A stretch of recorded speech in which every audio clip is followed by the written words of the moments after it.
Bom dia, Casemiro Neto. Sextou, hein? Sextou. Tudo bom?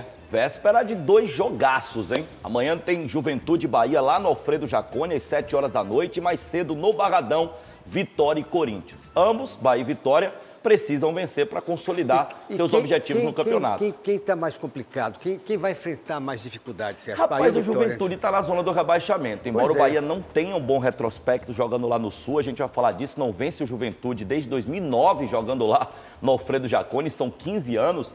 Mas a Juventude vive um momento fragilizado, né? Mas ela fora o Bahia e Vitória aqui dentro. E o Vitória aqui dentro. Vitória tem um Corinthians pela frente, que deu uma subida muito grande na reta final do campeonato, assim como o Vitória. Eu acho que está em pesos parecidos, viu? O Juventude é um time mais frágil, mas joga em casa. O Corinthians é um time mais forte, mas o jogo é no Barradão. Eu acho que se equilibra esses confrontos e a gente começa falando de Bahia e Juventude. Jogo no Alfredo Jaconi amanhã. Parada dura para o Bahia, né, Rádio? A gente vai com o gol, né, do Bahia naquela partida em que o Bahia triunfou para cima do Criciúma, vitória por 1-0.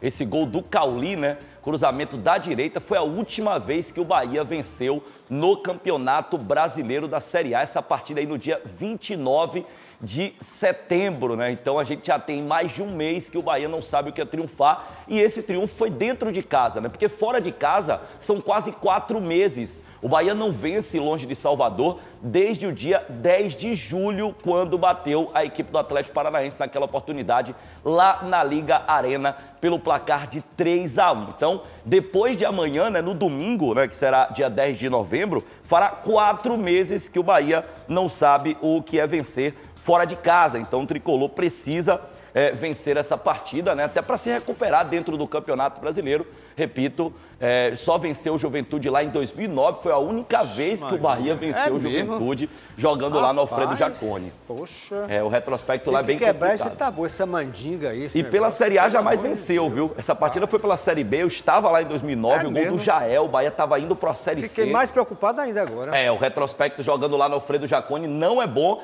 mas talvez esse seja o melhor momento para vencer o Juventude fora de casa, porque o Juventude está dentro da zona e não vence há muito tempo no campeonato.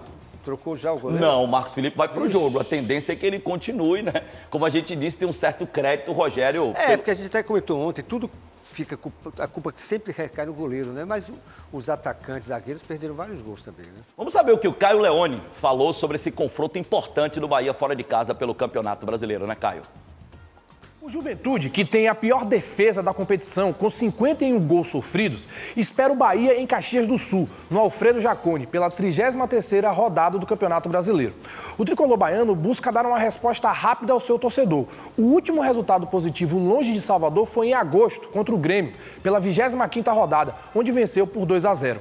A campanha como visitante decepciona. O time de Rogério Ceni venceu apenas 3 jogos: Botafogo, Atlético Paranaense e o Grêmio, como citei.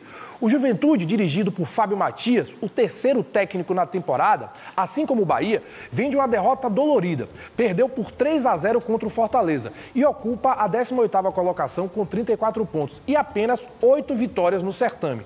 Cabe ao Bahia, que não terá Jean Lucas e Gabriel Xavier suspensos, aproveitar o duelo de péssimas fases e demonstrar outra postura. Tassiano renderia melhor na posição do camisa número 6. Na zaga, eu escalaria Canu pelo lado direito, enquanto Cuesta poderia assumir o lado esquerdo. O Juventude tem o retorno do meia Nenê. Com isso, o meio de campo deve ser formado pelo veterano, que se junta a Mandaca, Jadson e Ronaldo. O mais incrível é que no recorte das últimas 10 partidas, o Juventude e o Bahia, que vivem extremos nos seus objetivos dentro do Campeonato Brasileiro da Série A, estão próximos nesse recorte. O tricolor somou 11 pontos, o Juventude 8. Esses são os números do retorno, onde o Bahia vai muito bom, apenas 11 pontos, né? O Juventude 8, o Juventude que está na zona, o Bahia na parte de cima, somaram parecido, né? Nessa reta final de campeonato, nesse retorno. A gente vai com suspensos, agora o torcedor do Vitória tem que torcer pelo Bahia, né? Porque é bom pro Vitória se vai ganhar. Sim, ótimo pro Vitória. Porque o Juventude, se vence, pode chegar a 37 pontos e encostaria no Vitória em caso do Vitória não conseguir vencer o Corinthians. Tá aí os suspensos. Gabriel Xavier, um dos melhores zagueiros do Campeonato Brasileiro. Olha a bronca do Rogério não contar com Gabriel Xavier amanhã diante do Juventude. Esse aqui está sendo questionado há muito tempo. A gente lembra, Cazé, durante a semana a gente trouxe os números do Jean Lucas no primeiro turno e no no segundo turno. Ele no segundo turno, infelizmente, não vem performando, a torcida já pede a saída dele, então está suspensa a oportunidade para que o Rogério faça a mudança. Acevedo é o nome a ser escolhido, o Tassiano também pode jogar no meio campo e aí a gente ter uma mudança de atacantes, né? Tendo o Ademir mais uma vez como titular, até o próprio Lúcio ao lado do Everaldo.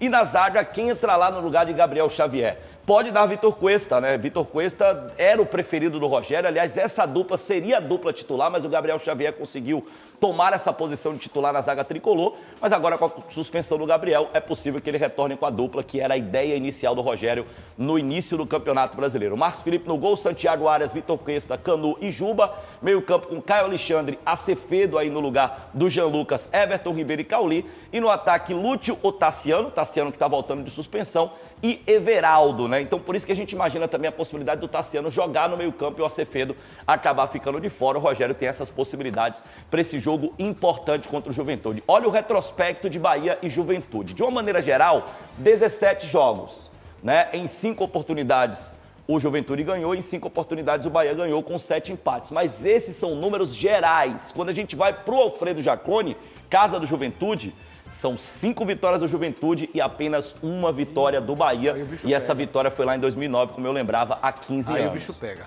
Mas acho que o Bahia tem boas chances de conseguir vencer o Juventude e se firmar ali entre os 7 primeiros colocados do Campeonato Brasileiro, que credencia o Bahia uma vaguinha na Taça Libertadores do ano que vem. Tava tão bom o time, hein? O Bahia estava indo tão bem, né?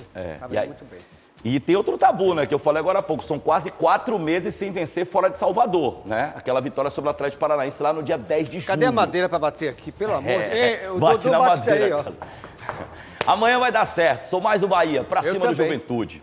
Bom, e no Barradão, hein? Ingressos esgotados, Barradão lotado para Vitória e Corinthians. Matéria de Rodolfo Rage na tela. Pilar do time nos últimos 2 anos e destaque do Vitória diante do Atlético Paranaense com grandes defesas, Lucas Arcanjo vai passar por um momento especial com a camisa do Leão. Para o compromisso deste sábado contra o Corinthians no Barradão, o goleiro irá atingir 171 partidas com a camisa do Vitória e será top 4 entre aqueles da posição que mais atuaram pelo clube.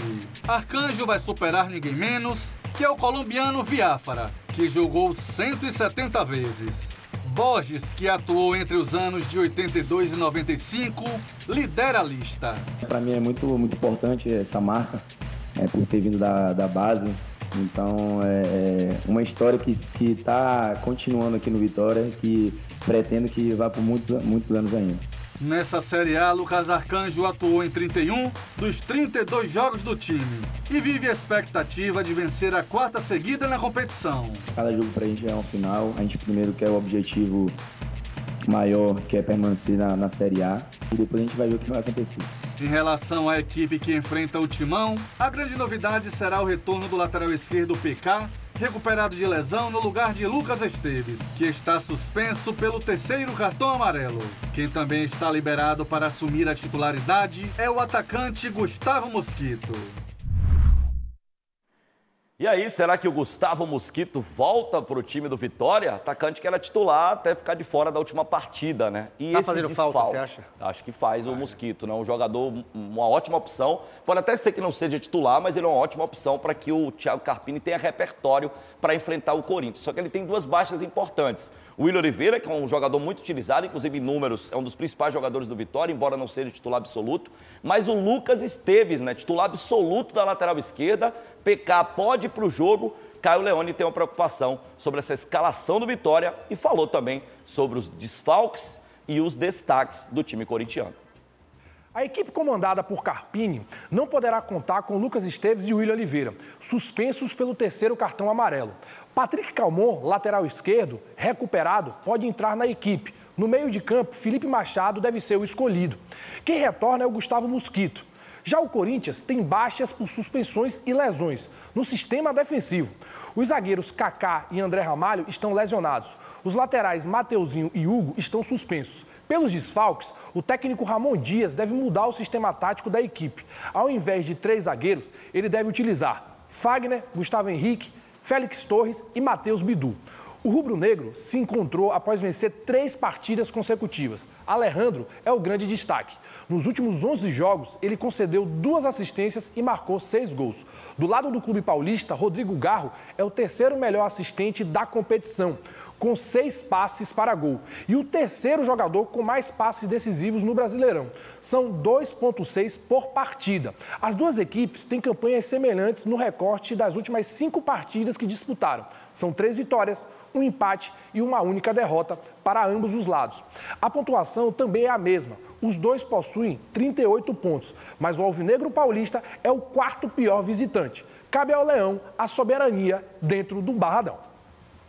Soberania dentro do Barradão, Vitória vem de 3 vitórias consecutivas no campeonato. Tá é também a situação do Corinthians. O Corinthians vem de 3 vitórias consecutivas, a última no Clássico contra o Palmeiras. O jogo será muito bom. Sabe quem está lá no Barradão, além dos mais de 30 mil torcedores? Nosso grande Eli Almeida, né? Ah, gente finíssima. Teremos segunda-feira o Explode Coração e hoje ele está fazendo aniversário. Aniversário dele hoje é um abraço para ele, queridão. Autarquia da comunicação. Ele é uma figuraça, querido por todas as torcidas, tanto do Vitória quanto do Bahia. Sem dúvida. E, acima de tudo, pelo público, colegas de trabalho. Um abraço ali, muita paz, saúde, alegria, harmonia para você.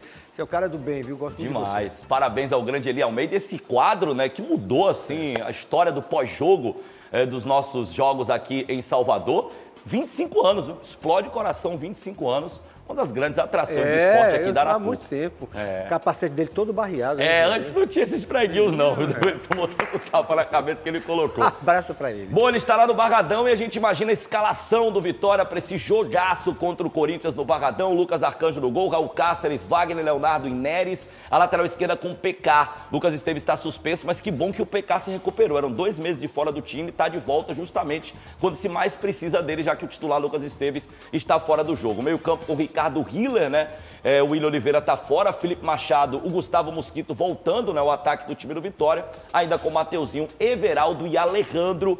Esse deve ser o time do Vitória. Claro que o Carpini pode trazer algum tipo de novidade. O Carlos Eduardo, por exemplo, começando jogando de titular, ou até mesmo a formação com 3 zagueiros que deu certo na última partida fora de casa. Então, existem algumas possibilidades, mas a gente imagina que o time será esse para encarar o Corinthians e que a torcida do Vitória esteja inspirada, porque o retrospecto não é dos mais positivos, Cazé. De uma maneira geral, olha os números aí de Corinthians e Vitória. 44 jogos, 6 vitórias do Vitória, 25 vitórias do Corinthians. Rapaz, e 13 empates. Danada, viu? Mas eu tenho uma notícia boa, no Barradão uma coisa é mais equilibrada. No Barradão são 5 vitórias do Vitória, 6 vitórias do Corinthians, ou seja, há um equilíbrio, tá mais ou menos além de 8 empates. Então eu prefiro os números do Barradão, onde acontece o jogo amanhã, para que o Vitória possa performar. E a torcida vai firme e forte para lá, vencer. claro, né? Expectativa de mais de 30 mil ingressos esgotados desde quarta-feira, né? Desde anteontem. Então, expectativa de um Barradão lotado para empurrar esse Vitória diante da equipe do Corinthians. Final de semana também tem outro grande destaque, que é a final da Copa do Brasil. Na tela o card para você desse jogão entre Flamengo e Atlético Mineiro. Primeira partida, o Flamengo venceu pelo placar de 3-1. O Flamengo busca o pentacampeonato e para isso pode até perder em Minas pelo placar de 1-0, que conquista a taça de campeão da Copa do Brasil pela 5ª vez. O Atlético, né, busca o bicampeonato da competição, para isso tem que vencer por 2 ou mais gols para levantar a taça de campeão da Copa do Brasil. E aí na segunda-feira a gente traz o resultado aqui no Campo do 4, Cazé. Acabou já? Acabou. Um abraço. Grande abraço. Bom fim de semana. Bom final de semana. Tá bom, tudo de bom. Parabéns, Eli. Tamo junto.